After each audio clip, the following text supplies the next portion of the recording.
What is going on, gamers? The Red Dragon here, and we are taking a look at Donovan Peak. This is defense on rush mode. So we are at the very last base. This is the final defense, the final chance that we have to stop this oncoming slaughter that they have bestowed upon us. So each and every base that we had, it actually came down to the final tickets, and each and every time we thought we had it locked up, and they would sneak through at the very end and somehow capture the crates.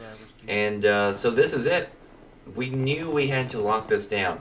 Before we left the last base, Mojo was actually able to capture the enemy tank, and he was able to bring it back. So we actually have two tanks that are going to be charged with defending the middle area. So with Donovan Peak, this is a really nice defense because there's only really 4 ways you can come through. You can only come in through the front. There's 2 big main tunnel entrances, and then each side has a little alley tunnel slash way to get in. So what I am doing is I have Claymores set out, and Claymores are something that I'm going to be talking a lot about in this particular video. I've never really used Claymores a lot, but if there's ever a chance or opportunity to use it, it's definitely on rush on defense. Because on rush on defense, you know where the enemy has to go. So you can place them out near the objective. In this case, I actually have it placed out in one of the entranceways. And my whole philosophy right here is sometimes a lot of you say, I never have anybody to play with. I never have friends to play with. And yes, if you can find people to play with, it's definitely going to help, and it's definitely the best way to play. But even if you don't, if you do a job and you do it well, then hopefully the best you can hope for is that the other 11 people on your team do something. So I'm thinking, if there's only 4 entrances into this particular base, and I'm holding down one of them trying to protect this one area to keep them from coming in on next to one of the bases, then hopefully the other 11 people on my team can do a little work and, you know, protect the other 3 entrances. So that's a pretty good ratio. So what I'm doing is I'm just constantly setting out Claymores in front of this doorway, so whenever they come out here, it either kills them or at least wounds them. Of course, they start getting smart at the end, and they start throwing grenades out the doorway to blow up the Claymore before they come out.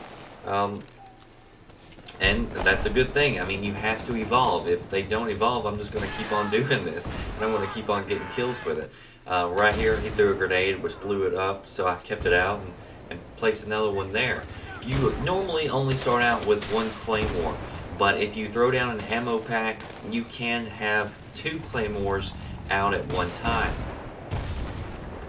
Again, you know, setting it out in this doorway helps a lot, but say if I was playing Conquest or something like that, I don't recommend Claymores as much on Conquest. I've definitely, I wouldn't be totally against not using them at all on Conquest, but with Conquest, it's a lot more open, and the people have, you know, they can capture a base or a flag and still be several feet away from the actual objective. While in rush mode, you have to be on that MCOM, so you have to be within a foot of it. So that's why I would say that Claymores are especially deadly on rush, because you know exactly where the enemy has to go, and you can set up a really nice defense. And you know, sometimes I'll set them out there like in the middle, and people just a lot of times won't pay attention or won't see them. I believe if you have thermal optics on, it does make it a lot easier, but not a lot of people are running around with that on. And if I was the enemy right here and I was trying to break through, well, one, they're doing a good job by throwing grenades in the doorway, blowing those Claymores up. But also, again, as I've talked about in several other videos, smokes. If they kept me from being able to see them as soon as they pop out that doorway, it would make it so much more, it would just make it a lot tougher on me and my teammates from being able to see them. Now, they do actually sneak through somehow. I don't know how, but they somehow armed Alpha at one point, and I'm able to go disarm it.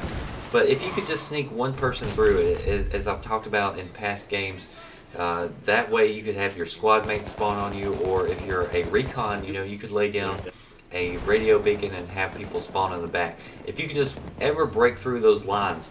And so that's why it's always important, if you're playing Rush as the attacker, break through as fast as you can before people set up a defense like we have here. Because if you look around, we've got this line, this defensive line that's going to be very difficult to break through because we've had time to set it up and time to get in place.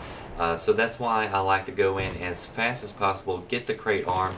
Even if you get killed at the very beginning, at least that way it diverts attention and people have to come rushing back towards the base. This is the place I was talking about right here. Right? I have no idea how this guy got in behind us. Kudos to him, because he definitely was ninja there, and I couldn't find him.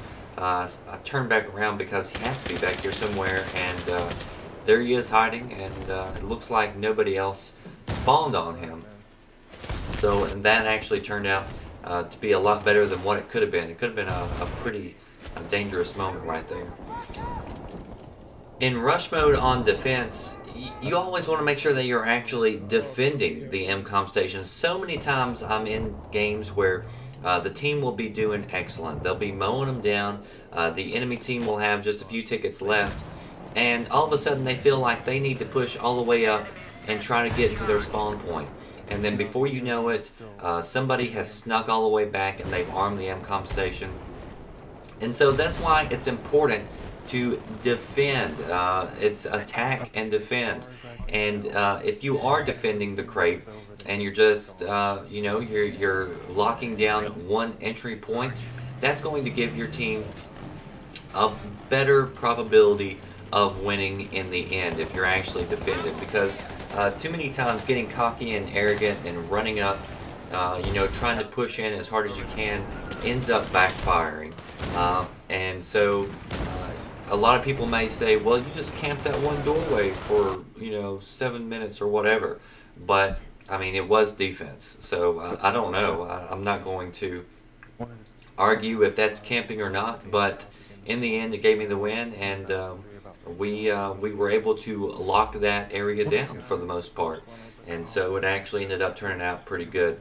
You're going to see that I got like 11,000 points in this one match. And so pretty nice match. I was pretty pleased with it, and always pleased when we come out with the win on top.